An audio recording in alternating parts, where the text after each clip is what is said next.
ప్రభువైనటువంటి యేసుక్రీస్తు నామమున మీ అందరికీ కూడా వందనాలు తెలియజేస్తా ఉన్నాను. మరియు నూతన సంవత్సరపు శుభాకాంక్షలు కూడా తెలియజేస్తా ఉన్నాను. ఈ నూతన సంవత్సరం 2026 అనేది ఈ జీవితాల్లో ఒక దీవెనకరమైన ఆశీర్వాదకరమైన సంవత్సరంగా ఉండాలని ప్రార్థిస్తా ఉన్నాను. అంతేకాకుండా ఈ సంవత్సరపు ప్రారంభంలోనే మీకు ఒక సంతోషకరమైన వర్తమానంగా తెలియజెప్పేది ఏంటంటే, తాడేపల్లిగూడెం మండలం మీరాద్రిపురం గ్రామంలో జనవరి 6వ తారీఖు అనగా మంగళవారం ఉదయము అలాగే సాయంత్రము కూడా ప్రవచనాత్మకమైనటువంటి స్వస్థత కూడిక జరగబోతా ఉంది. ఇది మీ జీవితాల్లో ఒక దీవెనకరమైన మీటింగ్ గా, ఒక నూతనమైనటువంటి అభిషేకాన్ని పొందుకునే, స్వస్థత పొందుకునే మీటింగ్ గా ఉండబోతా ఉంది.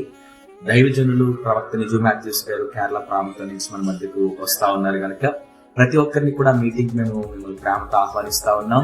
మిస్ అవ్వద్దు. ప్రతి ఒక్కరు కూడా మీటింగ్ లో పాల్పంపులు పొందండి. ఇది 2026 ప్రారంభ దినాల్లో జరగబోయే నీ కొరకు జరిగే ఒక ఆశీర్వాదకరమైన మీటింగ్ అని తెలియజేస్తా ఉన్నాము. ఈ మీటింగ్ మీ జీవితాలకు, మీ కుటుంబాలకు, మీ పరిచర్యలకు ఎంతో దీవెనకరంగా ఉండబోతా ఉంది. ప్రభువు అటు రీతిగా మీ జీవితాల కార్యం చేయును గాక.